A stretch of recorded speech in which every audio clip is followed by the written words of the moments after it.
Salut YouTube! J'espère que vous avez passé un excellent été reposant et que vous avez en fait plein d'énergie pour la rentrée scolaire qui approche.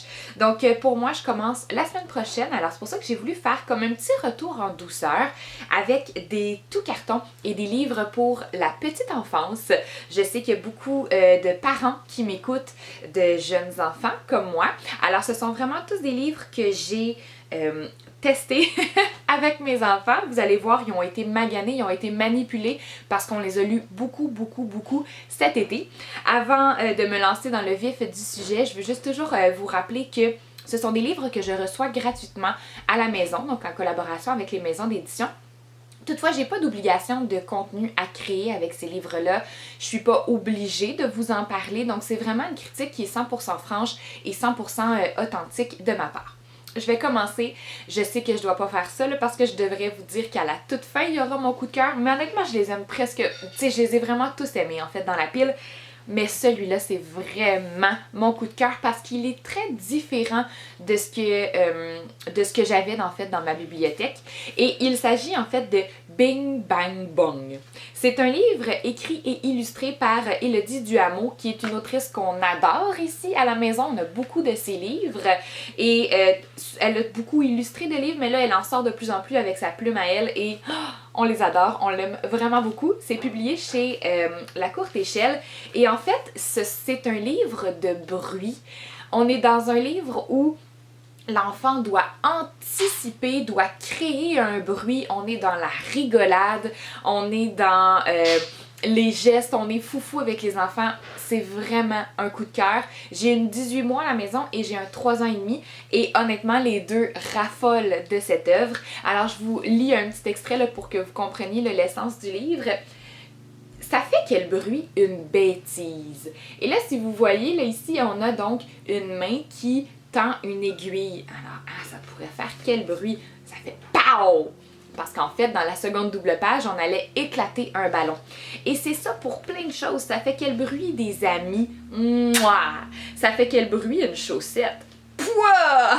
Donc, voyez-vous, c'est vraiment comme des bruits. Les enfants se bidonnent quand je le lis. On vient jouer aussi avec le format du livre. Donc, parfois, on le lit à la verticale aussi. C'est vraiment super intéressant. Puis, on finit avec Ça fait quel bruit? Un livre qui se termine.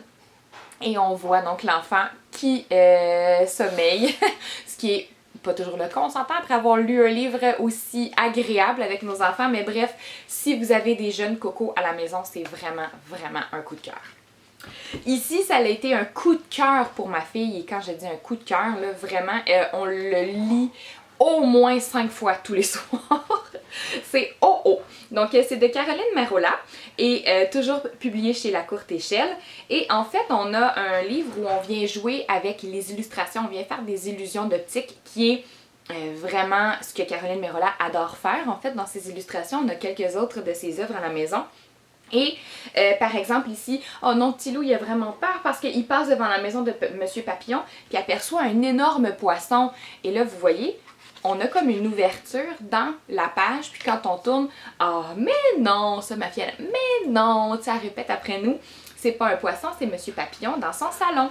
Et à chacune des pages, on a cette structure répétitive-là qui est très appréciée chez les jeunes enfants. Donc, mais non, c'est pas ça, mais non, c'est pas ça. Je vous jure, on l'a tellement lu souvent que c'est rendu que c'est mon grand garçon qui le lit, je mets entre guillemets, à ma fille. Et là, entre eux, le mais non, puis ils trouvent ça bien drôle, puis c'est vraiment là un... Mes enfants ont trippé sur cette tout carton-là. On s'en va maintenant aux éditions Les Malins et nous avons Pauline la lapine sans queue. Ça ici, c'est une réédition sous format tout carton, pardon, parce qu'avant, c'était un format avec des pages, là, un format normal d'album, j'ai envie de dire. Je sais pas comment je pourrais le prononcer autrement. Mais bref, donc on a un tout carton avec du texte là, qui est plus volumineux. Donc on a vraiment comme une histoire. C'est vraiment juste le format qui a changé. Et c'est une enfant qui... un lapin, une lapine qui est née sans queue. C'est sa différence à elle, mais ça ne l'impacte en rien. Et elle est toute petite. Puis finalement, au cours de l'histoire, elle va se faire...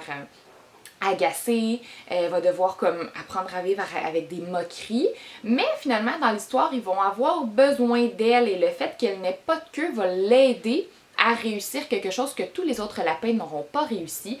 Et donc, finalement, ils vont accepter sa différence. Donc, on a un beau message d'acceptation de différence. Puis ça, c'est une collection, en fait, là, c'est écrit par, je ne vous l'ai pas dit, Cara Carmina. Donc, c'est une collection chez les malins.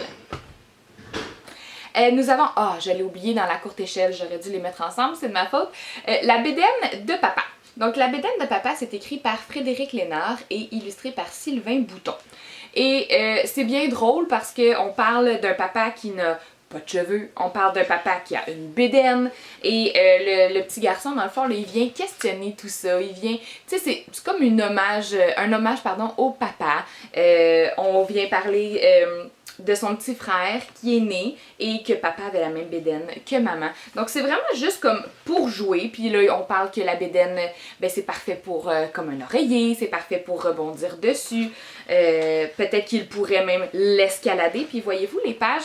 Donc ici, on a ce qu'il pourrait faire. Et quand on ouvre, on a comme une page à ouvrir dans la page.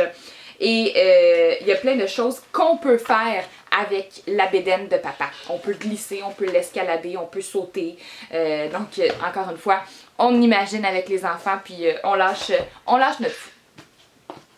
Nous avons maintenant ici chez Alice Éditions. Oups!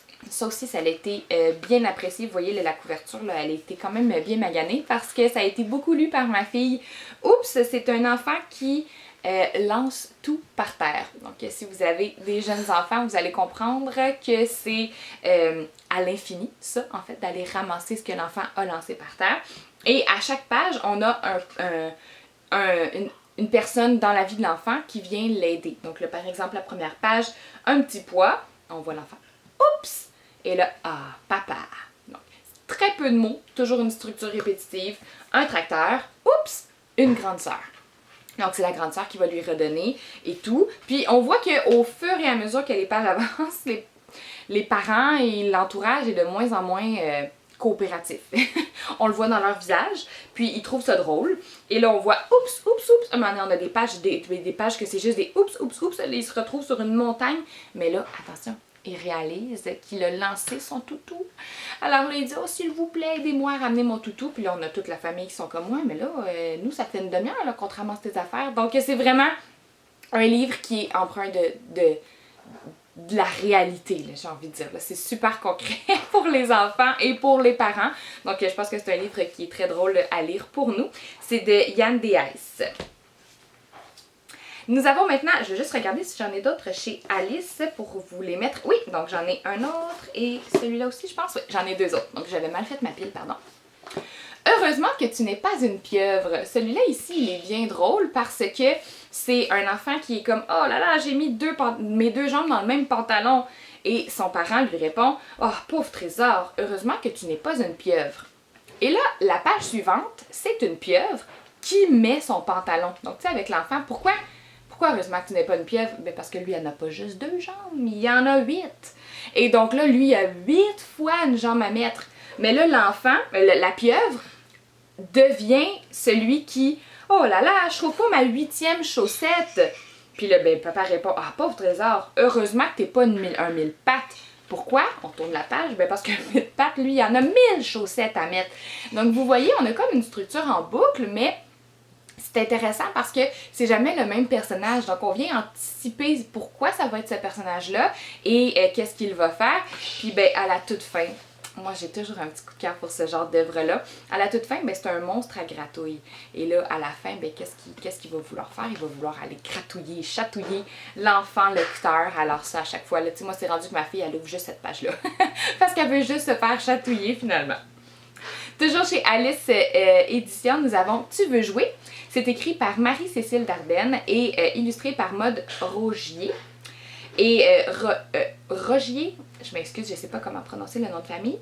Et Tu veux jouer, dans le fond, c'est une petite enfant qui est avec une fleur. Et là, la fleur, avec le vent, il y a des pétales un pétale à la fois qui va tomber. Et l'enfant décide, ok, bon, ben, je vais faire comme toi, moi, tu veux jouer? Moi, je vais enlever un morceau de vêtement chaque fois qu'un un de tes pétales tombe. Et là, il trouve ça bien drôle, puis là, ben, elle enlève ses bas, elle enlève son chandail, elle enlève son écharpe. Puis là, elle se finit par être en bobette dans son jardin jusqu'à ce qu'il se mette à pleuvoir. Donc, c'est cocasse et rigolo. Chez Rue du Monde maintenant, nous avons Tu manges quoi? C'est un album parfait si, avec vos tout-petits dans la garderie, entre autres, si vous faites un thème sur l'alimentation. Parce qu'on vient parler de plein de formes d'alimentation. Tu sais, c'est super simple. Je pense que c'est une œuvre qui laisse beaucoup la place à la discussion. Parce que nous avons, par exemple, ici, du lait, de la purée, avec des baguettes, avec les doigts. Donc, on vient aussi ouvrir à la diversité de tout ce qui est possible de manger, comment on le mange, avec qui. Donc, plein de belles discussions à avoir avec cette œuvre.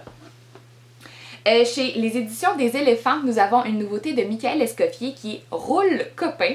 C'est une panthère, je dirais une panthère qui n'a pas d'amis, puis qui veut jouer, puis qui va aller voir chacun des membres de sa famille, puis personne ne veut jouer avec, jusqu'à ce qu'un ballon arrive avec lui. Fait que lui, il veut jouer au ballon avec quelqu'un, mais personne ne veut jouer avec lui.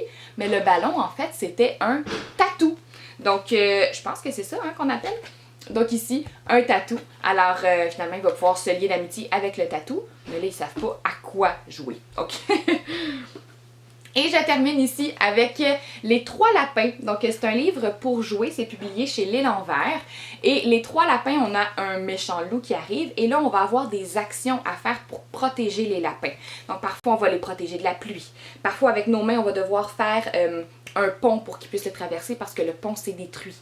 Parfois, on va devoir souffler fort, fort, fort pour éloigner le loup, par exemple. Ou parfois, il va falloir montrer le chemin avec nos doigts. Donc, moi, ça, tant avec ma petite qu'avec mon grand, ils adorent quand le lecteur doit bouger et doit interagir avec le livre. Donc, c'est vraiment une belle nouveauté ici. Parfois, il faut qu'on fasse une grimace et vous voyez le genre. Donc, c'est vraiment un bel album que j'apprécie ici. Alors voilà, c'était tout pour mes nouveautés estivales et même printanières. Je dirais, il y en a qui commencent à dater, mais c'est sûr que vous allez les retrouver là en librairie ou à la bibliothèque municipale. Je vous souhaite de belles lectures avec vos jeunes enfants et on se retrouve dans une prochaine vidéo où je vais m'adresser aux enfants, aux ados, aux lecteurs directement pour leur faire 3 suggestions de ma bibliothèque pour eux. Donc merci, bonne fin de journée!